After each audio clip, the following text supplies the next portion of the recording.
Greetings, everyone. This is Rock Roll Stock Connection with the weekly comic book roundup. And once again, we're just going to be doing one roundup video because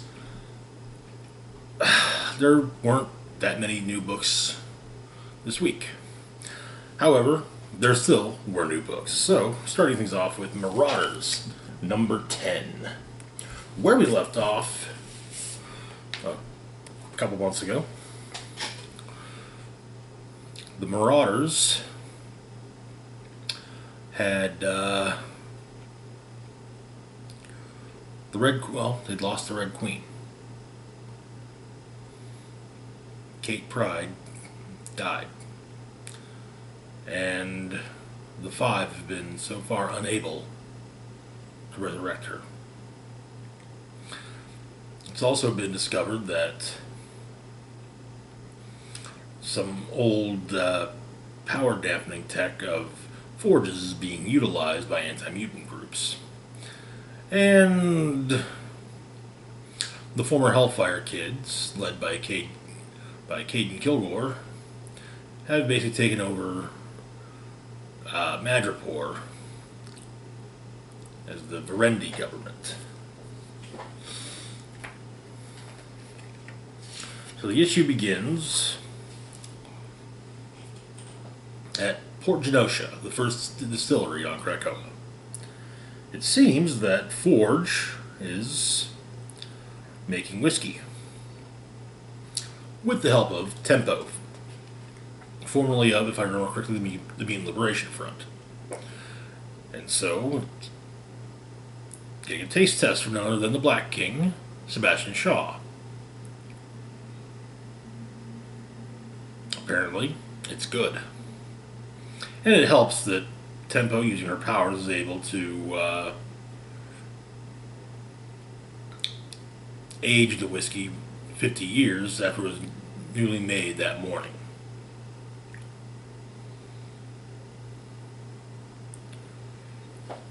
However, Storm comes in wishing to speak to Forge alone, and so Tempo and Shaw take their leave. Let's go back. Storm informs Forge that a group of Russians are making his old power dampening weapons. Though Forge thinks this is impossible, as he deleted all the technical files about the project when he went to the U.S. government. And he's sure that he got everything. However, he then remembers that there was an engineer under him at the Department of Defense who had a photographic memory.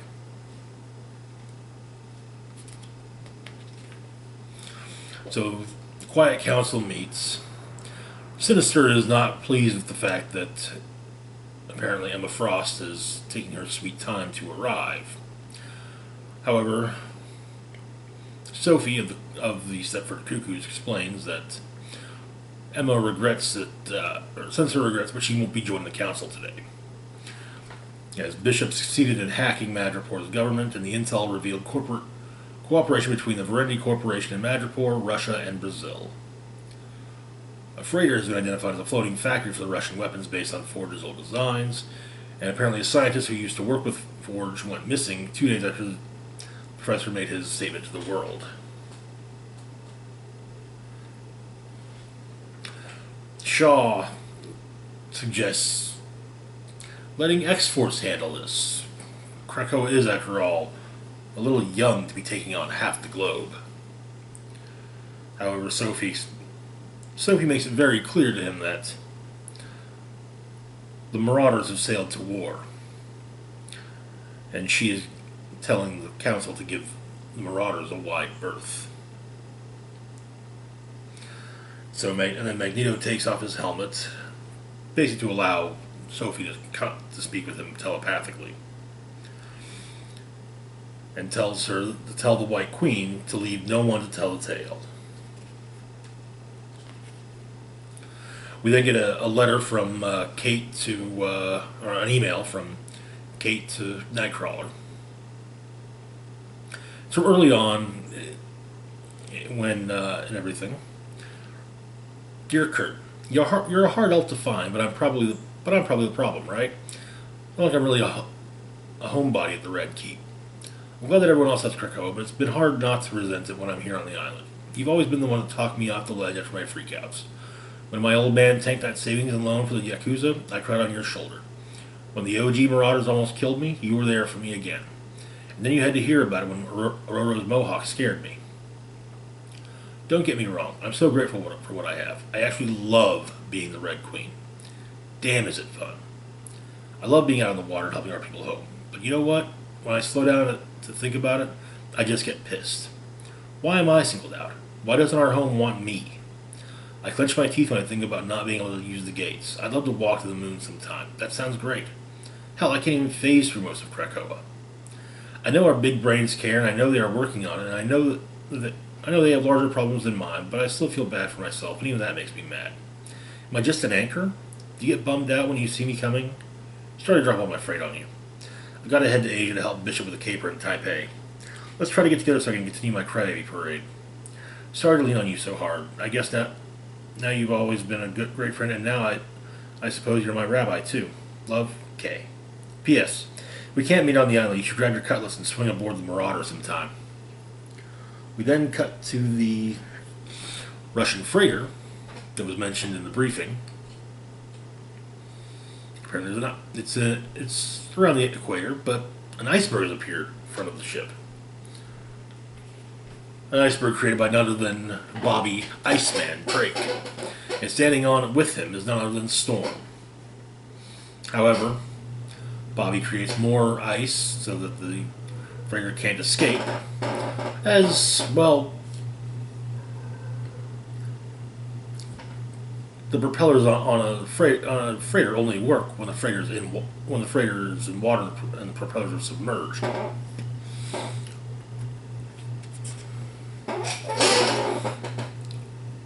And then the Krakoan vessel known as the Mercury shows up above the freighter. Forge and Bishop teleport aboard, start knocking people out. Forge finds Daniels, who explains that he was forced to do this. Meanwhile, Pyro and Emma are making their way through, and Emma convinces the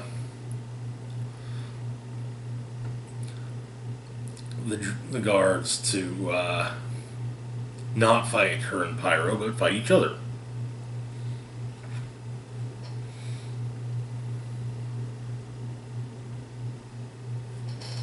Callisto then prevents the destruction of the boat, and Emma takes the prototype of the first and only prototype of a mutant inhibiting sidearm.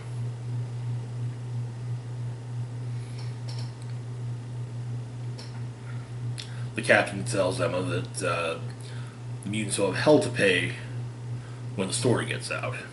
Now, Emma informs them that she hasn't written their story yet. But it's going to go a little something like this. The captain and his men are going to fall into a deep sleep, and when they wake up, they'll have no memory of the last month.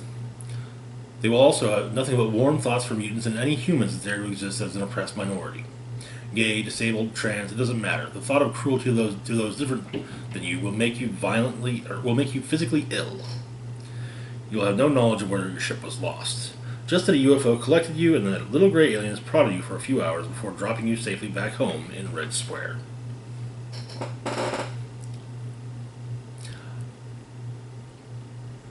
Mercury then destroys the freighter.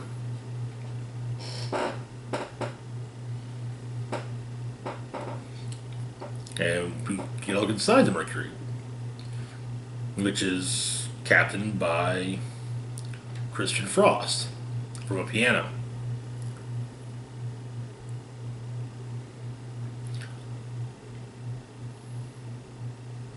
Who explains that the ship is piloted such through a neural interface befitting of Christian. Back on Krakoa, Forge and Daniels talk, and Daniels is amazed with what they've done on the island, and kind of gets the news he can't go home, and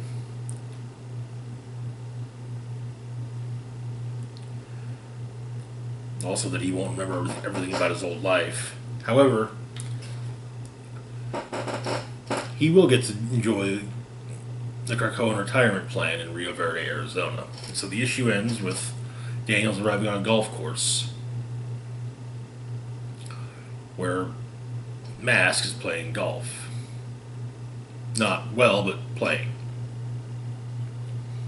And Daniels, now Dan Molina, introduces himself. And the two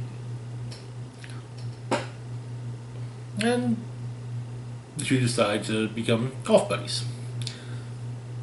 Then we get a draft of an email to Kate from Nightcrawler. Dear Katya, I'm so sorry we keep missing each other. I'm heartbroken that our reunion has been delayed so. I want to give you some good news and some hope. I met some of the mutants that the Hellfire Trading Company has delivered to our home. They are young, old, they are curious, loving, and hopeful people. I know you only meet them during stressful evacuations, but I thought you should know that when they arrive on the island, they blossom. It is all made possible by the hard-fought victories out of Hellfire Bay. These immigrants are so grateful to have this lush island, and I want you to know that it is your paradise too. I know your situation has been the subject of intense debate among what you call the big brains on the island. I know they are searching for the answer, but I want you to know that I too have been pondering your situation. Science may not solve your mystery, but I intend to. I have faith that this is happening for a reason, just like I believe you will return to your family. This letter will be waiting for you, and so will I. You are missed more than you will know. I've cried every day since I received the news that you sailed to sea and did not return, but when I am done with my crybaby parade, as you would say, I will wipe away my tears and smile because I know we will be reunited. See you again soon, my friend. Much love always, Kate. P.S. I very much look forward to that voyage on the Marauder. We then end with the five once again failing to resurrect Kate. And Xavier saying that they've tried enough for the day and tomorrow their work will continue. However, Egg kind of brings up a point. He doesn't think that it's the five who are doing anything wrong. He just doesn't think Kitty can be resurrected. And for the moment, Xavier agrees.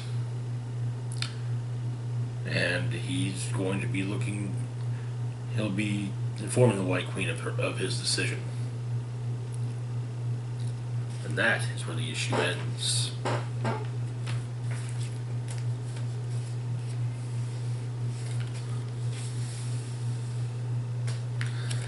Next up.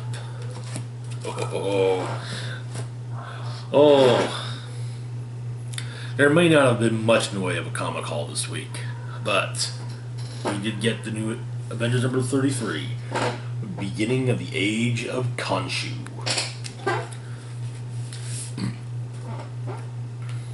So after a time travel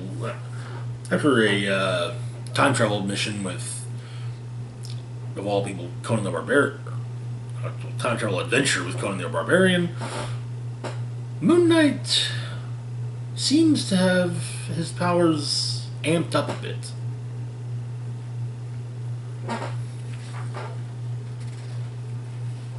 The issue begins in the Himalayas, the mystical city of Kunlun.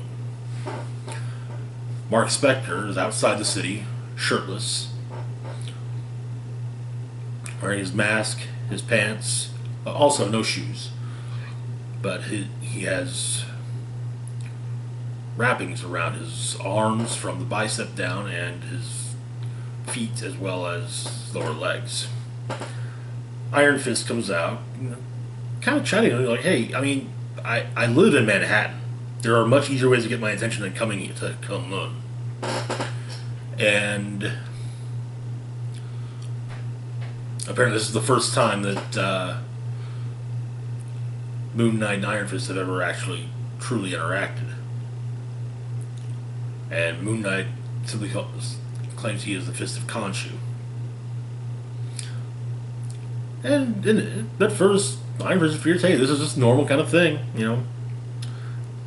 He's kind of a weird one after all, so give him some break, give him some, let him have his bit of weirdness.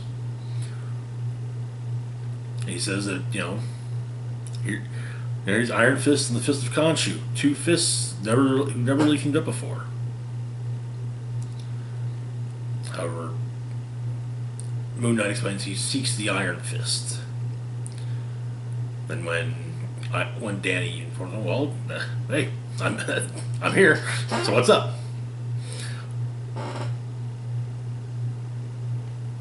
Moon Knight corrects him. He is not here for Daniel Rand, after all. He is there for the Iron Fist. And so the two of them fight. And actually, I love that they're continuing the means of showing the various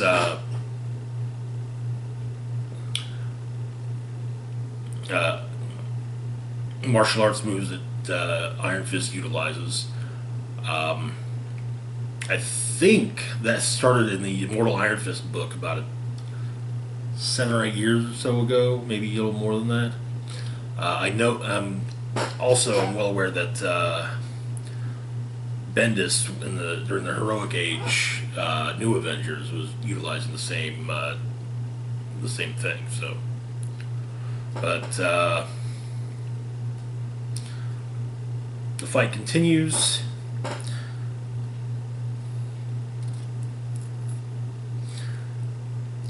And then Iron Fist takes over. Constantly using the Fist of Khonshu, and we also get the Foot of the Sphinx. Moon Knight then pulls off an ankh that he's wearing.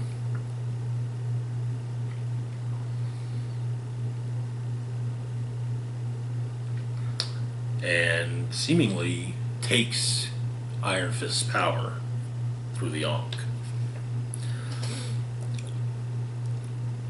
We then cut to Greenwich Village, the Sanctum Sanctorum. Doctor Strange is fighting off a horde of mummies. And there are apparently priests of Khonshu sitting around as well. Sitting in a circle around this as well.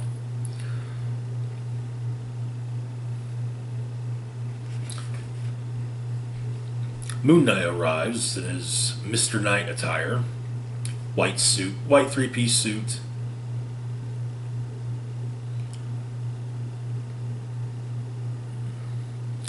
And he actually hits Doctor Strange with a piece of the Iron Fist.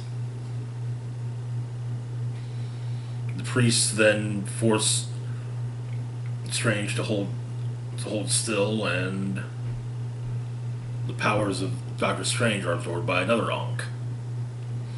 And Moon Knight explains that tonight is the biggest supermoon in 1,000,000 years. If it's any consolation, Doctor Strange didn't stand a chance. So it's actually kind of neat to see that they're apparently going back to the moon there being a lunar tie to Moon Knight's powers. In Hill Rock Heights, East LA, Robbie Reyes is waking up, feeling like hell. They're like, maybe he has to, get to the Hell Charger. But when he opens the door of the place that he shares with his brother, Hell Charger's gone, as Moon Knight has taken it.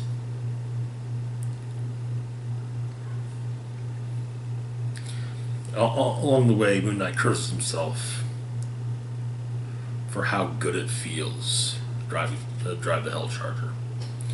In Wakanda,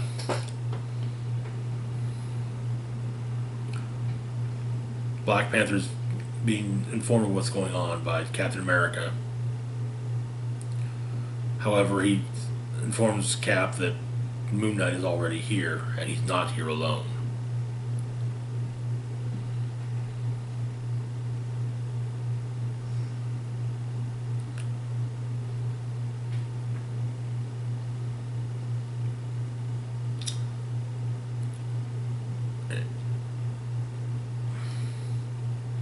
Black Panther tells Captain America to protect the Starbrand child.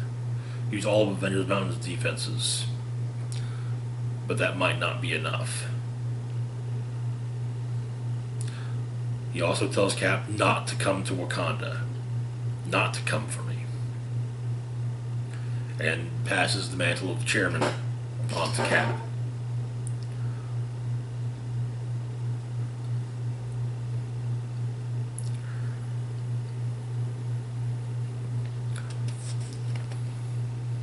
Moon Knight Black Panther parlays with Moon Knight. Moon Knight saying that this isn't a war. It doesn't need to be a war, at least.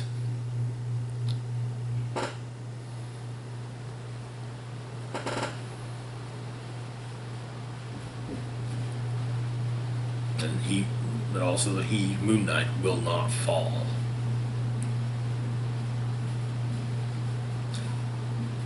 And so,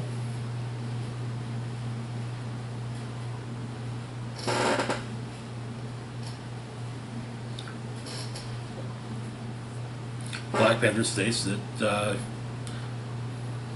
so long as Moon Knight and the followers of Khonshu leave Wakanda be, he will come with them peacefully.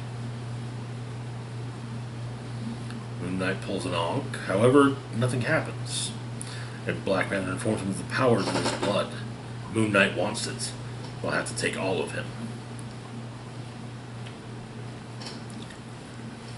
In space, Thor is almost back to Earth, coming upon the moon, and there, upon the moon, is Moon Knight. Thor has been informed of what's happened, and, well, he'll finish this most thunderously. And so he twirls and throws Mjolnir at Moon Knight. Moon Knight simply says that Thor has wielded the hammer for hundreds of years, and he still doesn't know what it is. He says this as he stops the hammer in mid-space. And he goes on to explain that what Thor knows is that it's made of unbreakable Uru. However, what exactly is Uru? Thor may have been told that Uru is as old as the universe itself, and it's rubble from the days of creation, a vestige from before the great splintering. Which is true. Uru is all that's left of the very first orb of the night. In other words, Mjolnir is made of moon rock. And so, without even touching the hammer, without even touching Mjolnir,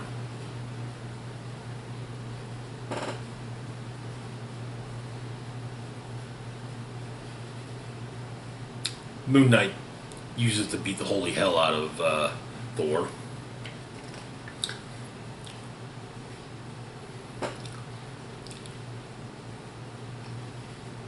And then Moon Knight calls forth the moons from far and wide, from galaxies away, from as far as the eye of Agamotto can see.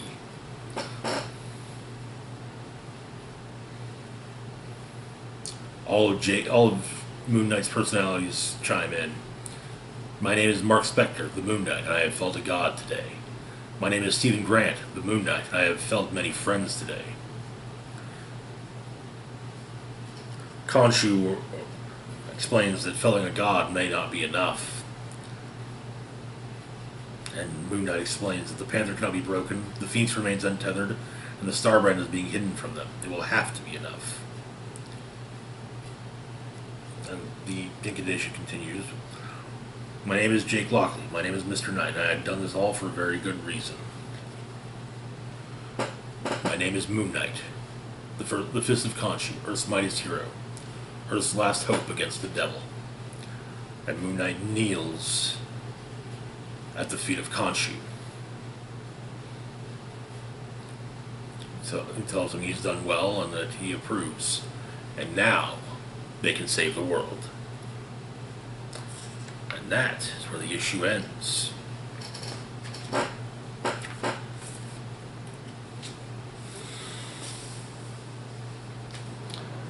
I was kind of wondering if this was going to be kind of like a lead into anything, and I would honestly think that aside from, hopefully, maybe, another Moon Knight ongoing, I'm thinking this is going to tie much more into what Jason Aaron has been building with the Avengers, seeing as how Mephisto has been rather greatly involved in certain things that have been going on in the Avengers lately. Anyway, moving on. Next up, we've got Venom number 25. Where we left off, Venom was on the island from which he hid after after the Venom symbiote broke him out of Riker's Island. He's going back there to deal with the fact that maybe there was a bit of to deal with some symbiote stuff, while his son Dylan was staying with his friend Normie Osborn. And so, however, turns out that at least part, if not the entirety of the Carnage symbiote, stowed away and is also on the island. In order to keep the symbiote out of him, Eddie cut off his left hand, and in the end of issue 24, Eddie was seemingly taken over by the Carnage symbiote. However, Dylan, utilizing his newly discovered, shall we just simply say, for the sake of the moment, abilities, has taken control of the Venom symbiote and turned it into a T-Rex, which has come to save Eddie. Most of the issue's actually done with Eddie talking, and we get basically the conclusion of things and the flashback. But Eddie's talking, explaining he knows when people hear about him, about us, as he does refer to himself in the plural due to his symbiote. And it's fine. He's been hearing the same question since it all started, even from his kid. That question being, is Venom a good guy or a bad guy? And he gets it, he does. Because he knows that as Venom, he and the symbiote can be a little erratic. They've been on both sides of things so much they can't keep track of it. It's a fair question. This is what he's really trying to say. And the answer is that he doesn't know, because it's not that easy. He goes on to explain that when it really started, when he first got the symbiote and gave himself, as he puts it, this cool name, he thought he was doing the right thing. He genuinely thought that killing Spider-Man was the right thing to do. And he looks back on it and is like, I wonder what the hell's wrong with him.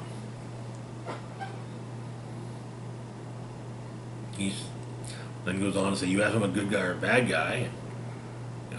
If I didn't think I was a bad guy and was trying to kill Spider-Man, how can I trust myself to answer it now?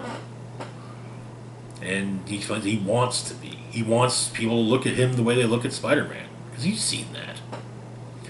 And they see him and they know everything's going to be okay. They look at him and, well, he's not really sure what they think. Maybe he just doesn't think he's good enough to be a good guy. And he explains that they're trying. He also has, before this, we just all, agree that the last few years have been insane. Lost his job, broke and losing his mind and everything. Had their jet black nightmare dropped into his life, which is rough, and then he learned about Null.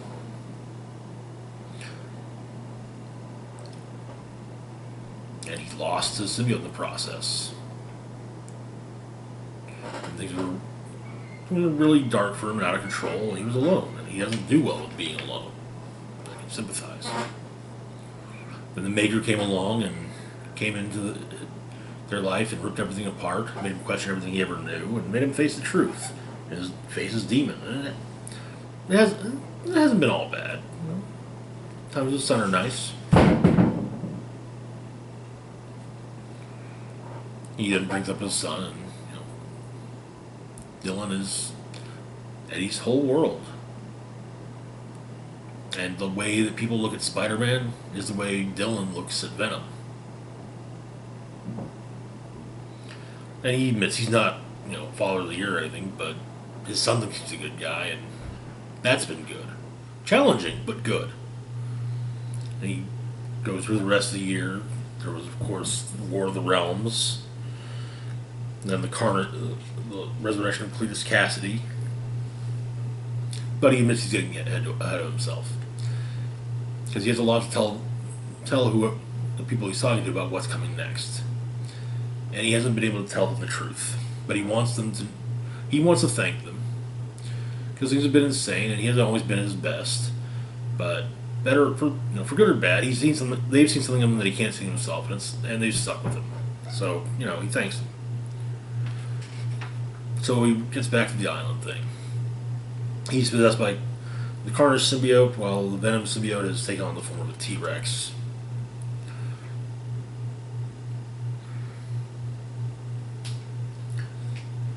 The Carnage symbiote is largely in control, with Venom with Eddie kind of imprisoned within.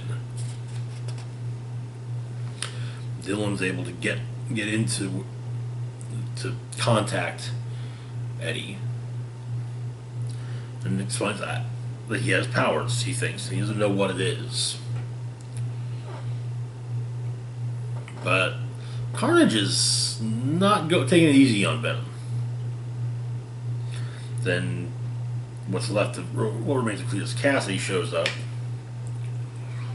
pushes Dylan into the same cell as Eddie, which causes Dylan to go through his little control portal and fall off a roof. So Sleeper, I think, goes to save him. Manages to, even though touching Dylan burns.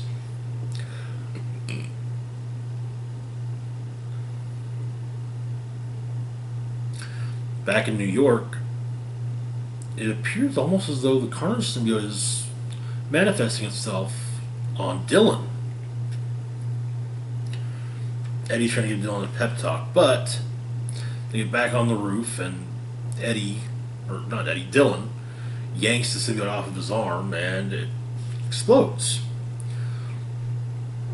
And it explodes within the mindscape, I guess, that Carnage has Dylan and Eddie locked in, and then the symbiote seems to explode also in the real world.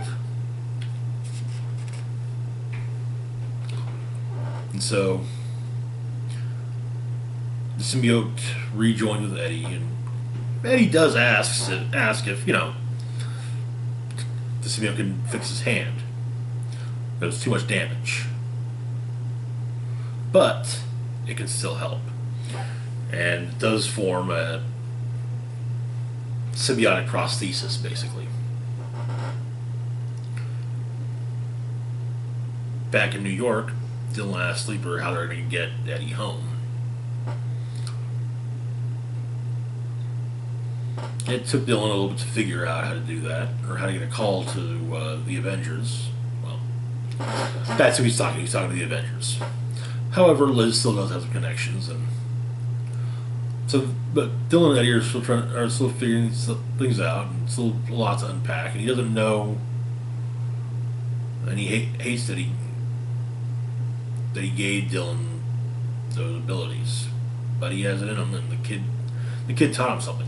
That you have to come clean. You have to face up to the things you've done. And so he's going to tell them what's going on.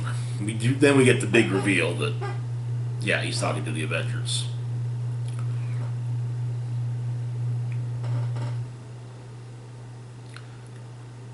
And he has to tell them about Null. Iron Man kind of says, who? Though Thor knows who Null is. And he thinks it best that the Avengers simply let Eddie speak. Also, Bearded Eddie does kind of have Carol Danvers doing a little,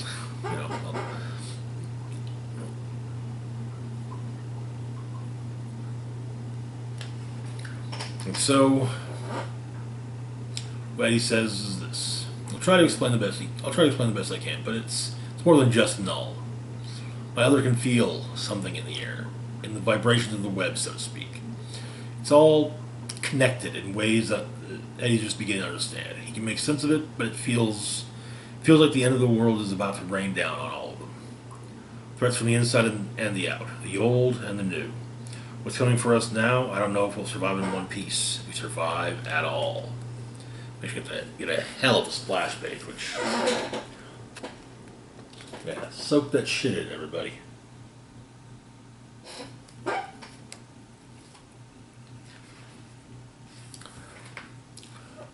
He says that they've all trusted him, the Avengers have all trusted him this far, and he doesn't know why, but he promises that this is just the beginning.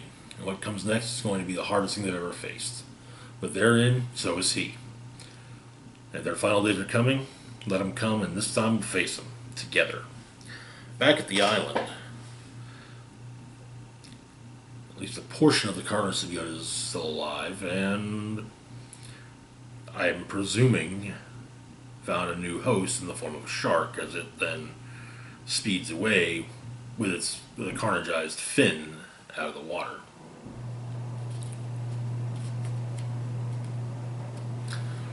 Next up, we've got a flashback story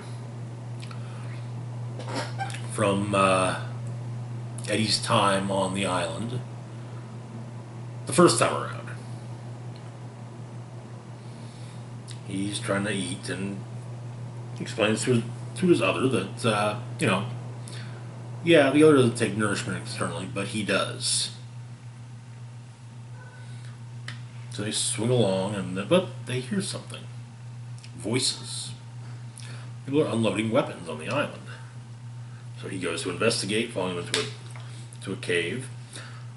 The leader, the head of the group of arms dealers, shoots someone who they paid to help him.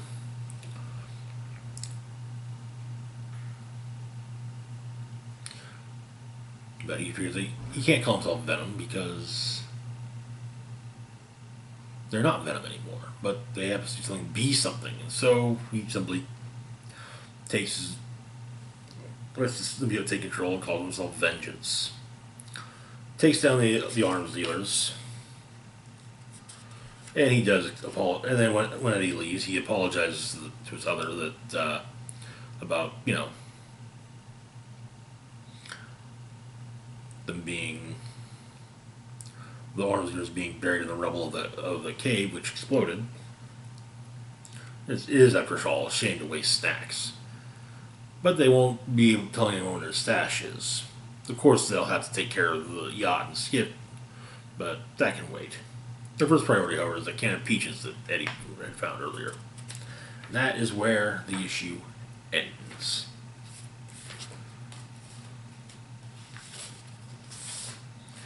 Which brings us to the next book of the week.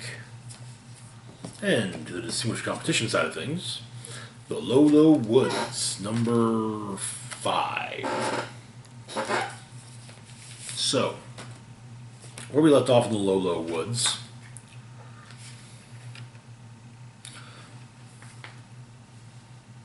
can't remember her name. Our heroines had basically come to speak to basically the local witch woman. And tells her story, which I'm just going to repeat it verbatim. Before the resort was built on the mountain, there was an institute, Sunblind Ridge, though no one called it that. A sanatorium, a place for people of fragile nerves and constitutions.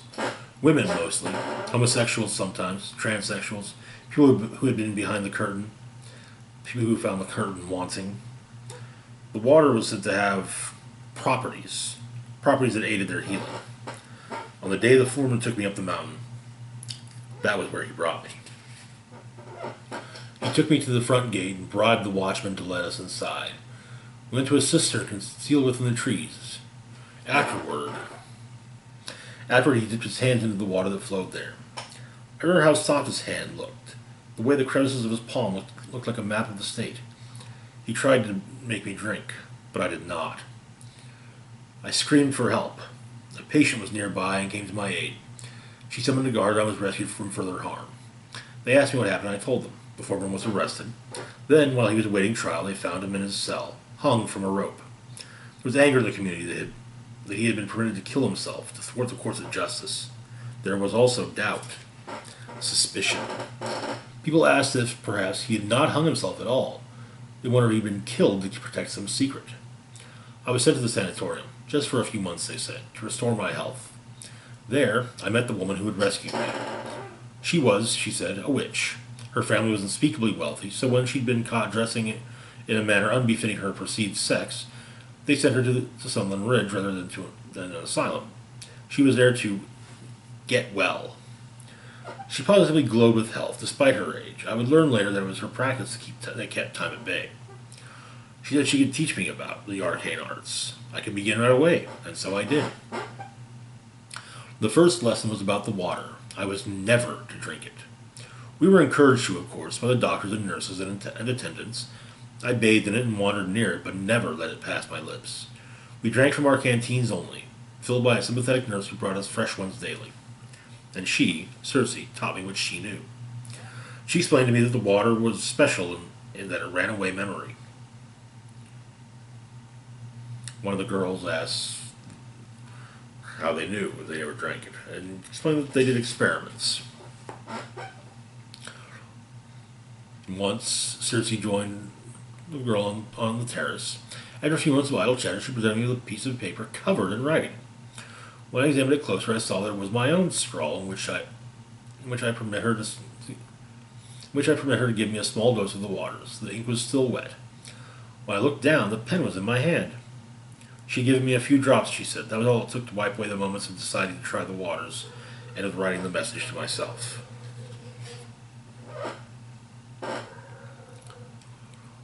Circe told her that the waters were the river Lethe of Greek myth. It's what the dead drink before passing into their next lives so that they may be shed of the burden of memory. But how could such a place be here? She also said that she'd been looking for a way to counteract the water's effects, but hadn't had any success. I was brought home a few months later, with enough magical practice to get me started on my own path. My mother fretted over me, and I allowed her. As Circe had predicted, I did not age. My mother considered my lack of growth a symptom of my trauma. I also tried to learn what I could. It didn't take me long to realize that the nature of the waters was something of an open secret. The foreman had not learned of its properties on his own. The guard who let him in shouldn't have known it either, but men had their ways. A few years went by. Circe was released from her institutionalization, came by when my mother realized that it was she who had rescued her. She let her stay with us. When my mother passed, the witch began to call herself my aunt. She continued her work on a cure for the waters. She told me that there were obscure sects in ancient Greece that believed in a complementary river to the river Lethe, the Mnemosyne. It restored memory instead of taking it. She said she knew of no such river, but believed that some natural force existed in opposition to the waters. Together we tested her many theories, searching for the element that would bring back the memory of the terrace end of the scrawling the note. And then, one day, she came inside covered in filth and barbs. In her hand was a particular mushroom. She distilled it for its properties, created a tincture, held the dropper over my tongue. For a moment, I felt nothing. Then there was a sensation. There's no other way to explain it. I was the first wisp of moisture of a fog bank beneath the midday sun, pulled and expanded everything by an inescapable entropy. Then I saw it, or not saw, I remembered it. I remembered as clearly as you remember me handing you those mugs of tea, as if I'd never forgotten. The terrace, that spring afternoon, chill in the shade, warmth in the sun. The loose nature of Circe's proposal, her presenting me with a paper and pen. Me, marveling at the ingenuity of the experiment, the system of consent, of proof. What was I losing after all? The scratch of writing, the cry of a red-tailed hawk landing talons towards a rabbit in the lawn, cream unspooling in my tea, a single sip either way, it was all right. They were mine to lose, but then...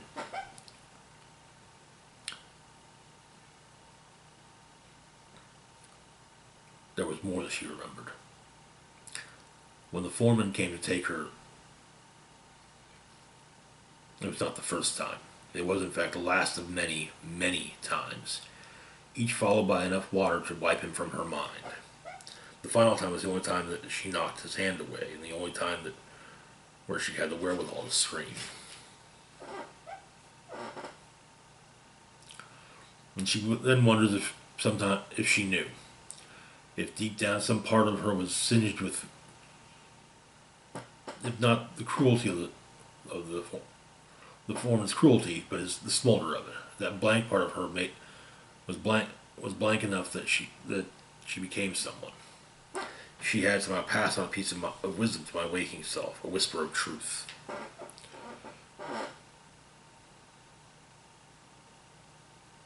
And of course, she screamed.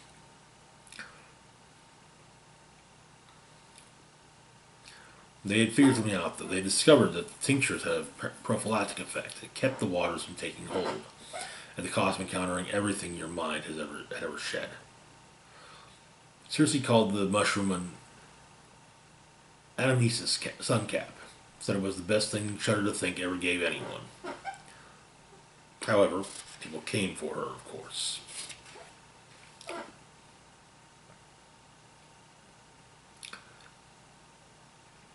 The witch woman, the wise woman, says that she thinks they had the idea to punish Circe as often as they liked, over and over again. Her fear would be fresh every time, but the waters did not work their magic, so they killed Circe. They went amok after that. They were afraid of no one. The women were given the waters so much they began to suffer. Schoolgirls would scream at their desks. Grown women would fall silent mid-sentence and stay that way for hours. They got sloppy. Instead of returning women to their beds, they simply left them where they fell. The spell the witch did was not supposed to create fire. It was to send the men, any men whose hands had touched the site from beneath the earth. She imagined them writhing in those waters, drowning and then coming back and then drowning again, forever. But something went wrong. She felt it immediately, a spark. The men were gone, sent into the depths, but instead of their lungs swelling with water, she felt them fill with smoke and ash. She felt their skin pull away from their muscles. She felt the cold beneath the earth begin to smolder. And she feels it still. Explaining the magic is, among other things, metaphor. It's a kind of sacrifice. What she does to others, she does to herself. The women, she didn't know how to heal them. She didn't know what giving them back their memories would do to them. She worried it would destroy them. So she tried to send them away.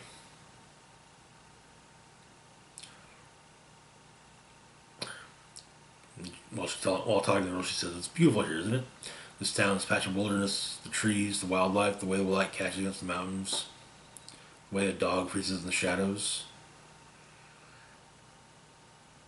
She explained that she wanted that for them. What she made were monsters, half things. Women who were also rabbits, trees that were also women, women who collapsed into sinkholes. One terrible one, worse than the others, a deer, but not.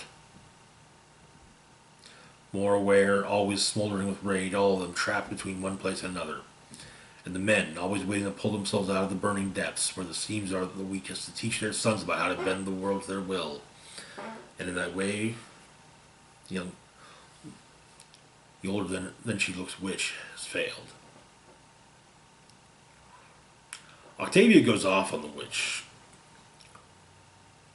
having caused all this. Asking her why she thought she could decide their fates for them. Why didn't she just ask what they wanted? Why not give them a choice? Our two heroines leave, and however, before they do, the witch does remind her, hey, this is from the mushroom. It's a sun cap, and she's sure of it. They get home. They get back to Octavia's house, and Octavia's mother is happy to see her.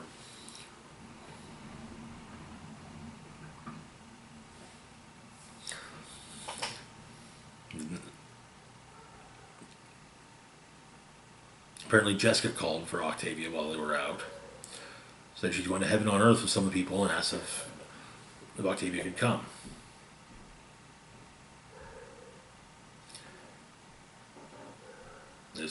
And Ella and Octavia decided that they have to go.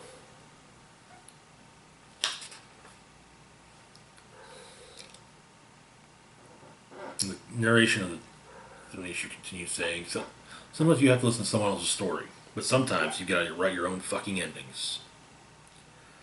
which is where the issue ends. Then we've got chapter 23 of Sea Dogs. Now, you may remember last week there were 3 Hill House titles, but we only did 2 chapters of Sea Dogs. Well, we'll get to chapter 24 in a second.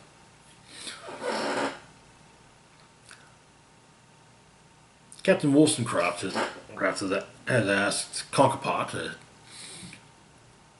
a Mohawk warrior aboard and part of the crew of the HMS Havoc, if he knows anything from his people's legends of wolves that stood on their own, that stood like men. And told him quite the tale. A tale that also included a Viking axe that, when it cut someone's head off, the head remained alive. Also, Mr. Falk is seemingly there's something amiss with with the doctor and the doctor's assistant. Mr. Falk, however, has heard Conkapot's tale.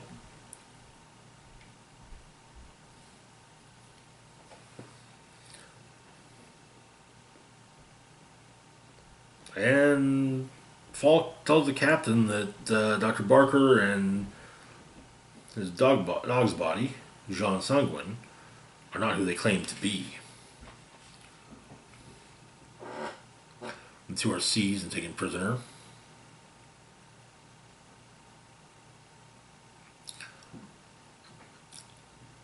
They find a flute belonging to Mr. Whistler, one of the first to be massacred.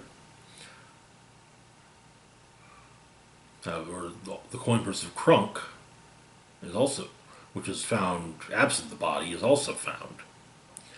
And the 2 are tied to the ship, cannonade aimed directly at them.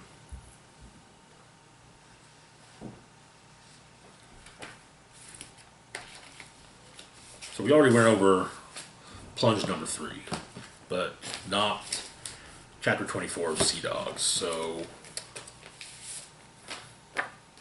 we'll quickly get to that.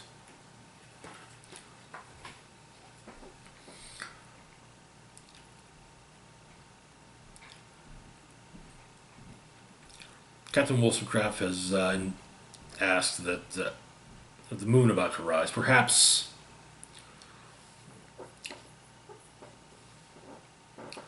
Barker and Sanguin might resume their true forms, and while a blade might not kill them, perhaps a cannonade will. It's revealed that Dr. Barker is actually Dr. Hurt. He's an abolitionist who hoped to bring Jean to England to make his case against slavery. She explained that she served as a nurse to the ailing mistress of a sugar plantation, where she was enslaved. Her doctor, Dr. Barker, practiced the art of bloodletting. Jean observed, however, that leeching left her enervated, while certain foods, high in mineral content, lentils and molasses, encouraged her.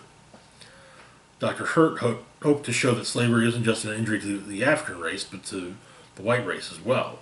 What discoveries are not made because genius must harvest cane beneath the lash. Barker planned to present Jean's discoveries as his own, so Hurt sapped him and stole his papers, and the 2 of them set out. The captain is actually sympathetic to that.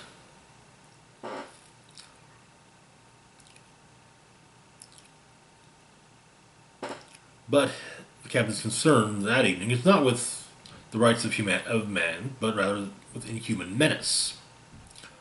And his men had been slaughtered by night, victims of monstrous creatures out of the oldest and likeliest tales. And if the captain had not seen one himself, he would never have believed it. They know that the beasts take a human form by daylight, but perhaps some attributes follow them whatever their shape. One seemingly lacks an eye, the other was savage across the back. Miss Sanguinette's wounds appear old, But if she can shift from wolf to woman and back, is it so hard to imagine she might also heal with terrifying rapidity?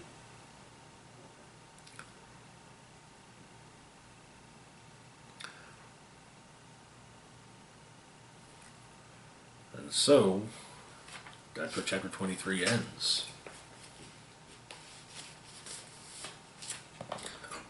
Next up, we've got Basketful of Heads, number 7. Where we left off, June had learned that apparently, from the sound of things, her boyfriend may have been a federal informant. And that there was supposedly a tape of conversations that could blow the lid off the drug smuggling ring that the local sheriff had been running on Brody Island. She'd gotten to the sheriff's boat where her boyfriend was being kept. However, she'd overpowered, tossed over the side with the anchor.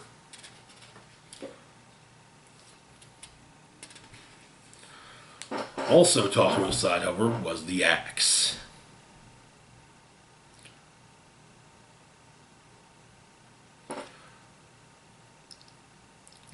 And June is able to get to the axe and untie herself.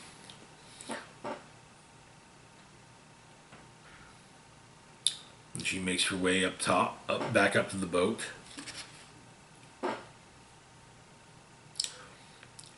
Which promptly ends up on a sandbar.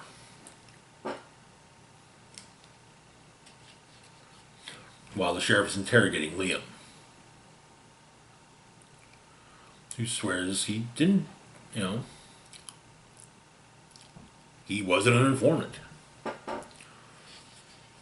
After the boat crashes into a sandbar, June brings down the axe on the sheriff, getting him actually from here, and it still works. You don't just have to, it doesn't just work with decapitation. If you remove a chunk of the body that includes the head from the rest of the body, the head's going to stay alive regardless. And her and Liam talk, and she's so happy, But he notices that she lost she lost a thumb. And hey, she opines, she lost a thumb, he lost fingers, they're a matching set. And he explains that they thought that he was hiding a tape, but he wasn't. They thought that he was secretly recording them. They led him away. He led them away from the house to keep June safe. Told them he had a hiding place on the boat. The only thing that can be secret here is an engagement ring that he finds that June finds in the sheriff's pocket.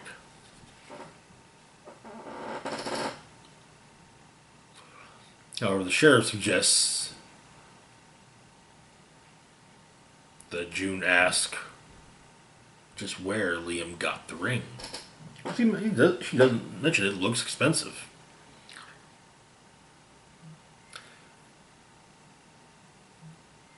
And the sheriff says that he let Liam keep $2,000 of Emily Dunn's cash for not entering into evidence, which is true. And he explains that it didn't matter. She didn't have a family. No one was going to miss it. And he goes on to add that miscarrying was the best thing that could have happened to her. He said she was a parasite even. And June decapitates him. He then says to ask the sheriff,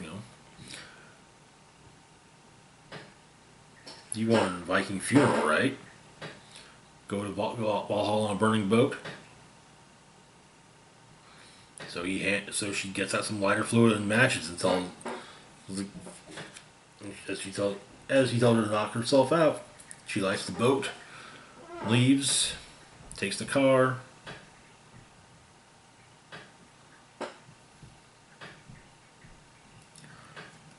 heads on.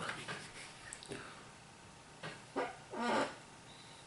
then catch up to the beginning.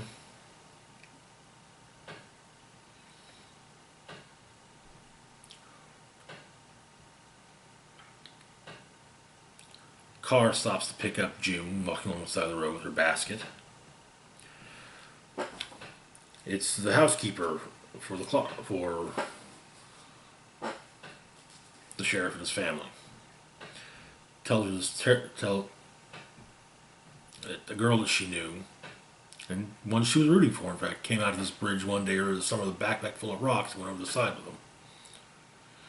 She says, she doesn't know what's in the basket. Maybe it's a bunch of rocks, maybe it's something else. Doesn't care. However, June's not going over the side with it. So she says, why not dump whatever it is and get in the car? So June goes for it. Then also dumps the axe over the side. But the housekeeper's getting her to get her to a hospital.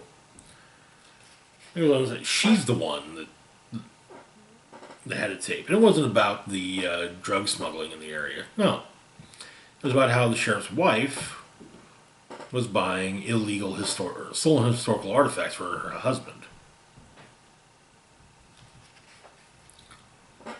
And the series ends with Liam's head, as well as the heads of the sheriff and the others, at the bottom of the river, as well as the axe. Which brings us to chapter 25 of Sea Dogs.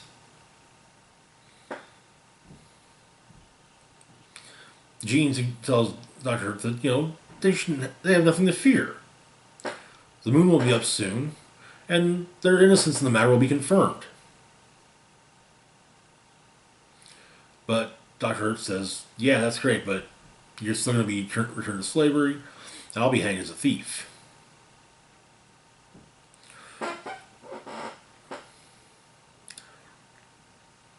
And says the scene, this almost makes her feel that there's more honor in being a criminal, though Falk says, of course, rips into him, asking if that's why he stole Bill Crunk's purse and Abe Whistler's flute after they were butchered. The honor of being a criminal.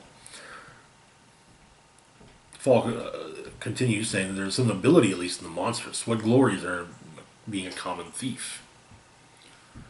However, two of the crew are that they're quite sure that the doctor did not find himself the Bill Crunk's coin purse. Quite sure. Also, and there's no way that Crunk's purse could have been found in Hurt's cabin.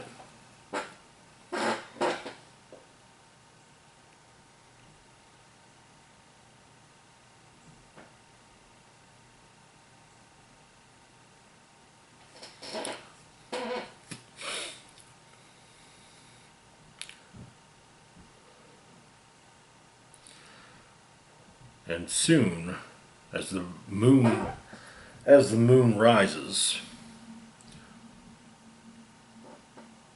Falk reveals himself to be the wolf, while the other is none other than the young boy who seemingly died on the operating table. And which brings us to our last book of the week.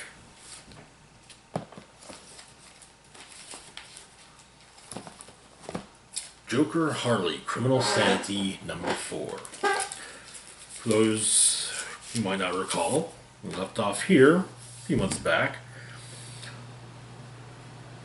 Harley Quinzel of the GCPD was tracking two killers. The Joker, who murdered her roommate years previously, and the mysterious new murderer, who's been committing heinous, intricate killings within the city. So, Harley's walking through town.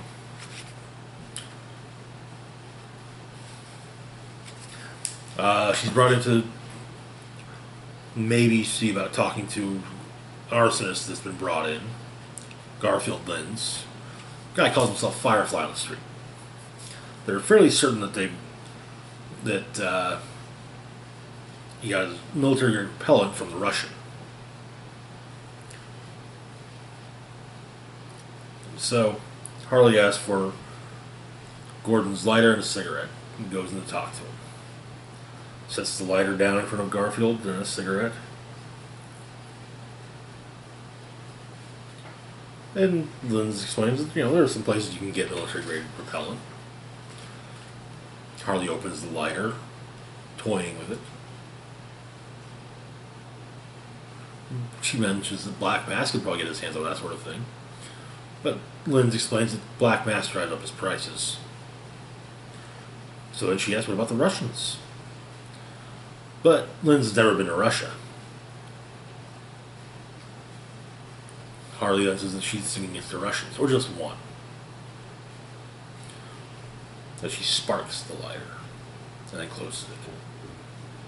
She explains that she needs a name and that Linz isn't going to get burned. He simply says that he hears a lot of Russians hang out at a place called the Stacked Deck. But she needs a name. She lights the lighter. And Linz simply says the biggest bastard in the bar, bald, hands covered in ink, Kremlin, iron crosses, that kind of stuff. And she caps the lighter and leaves. It's a Zippo. At a women's spa, Harleen is meeting with a young woman, the wife of Joey Casamento.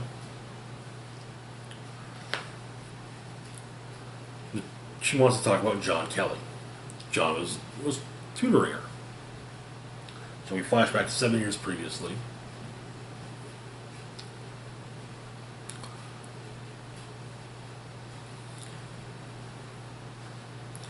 John ends up getting into a fight with her boyfriend.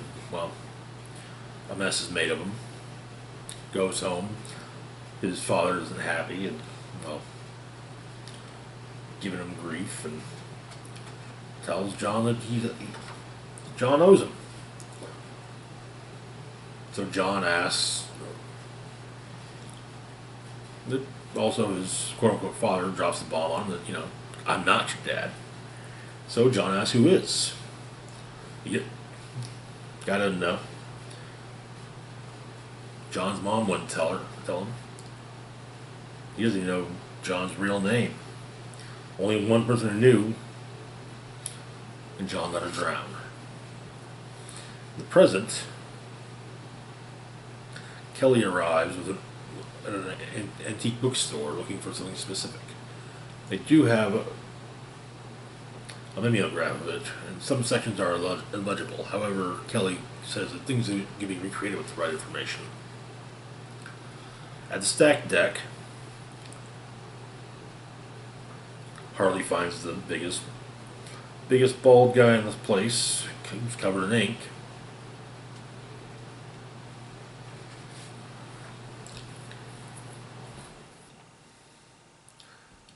And smacks him around a little bit before leaving. However, there's a Christmas festival. So earlier that night, there was a Christmas to do in Gotham Square, and the Gordons are there. And Jim invited Harley, hoping to maybe force a little holiday spirit on her. And the Sugar Plum Fairy is revealed. And it's realized that a good portion of this Sugar Plum Fairy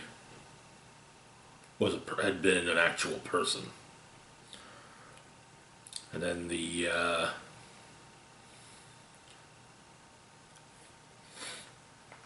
enclosure above tears open and rats pour out. Harley arrives and is told what happened, that the Sugar Plum Fairy died.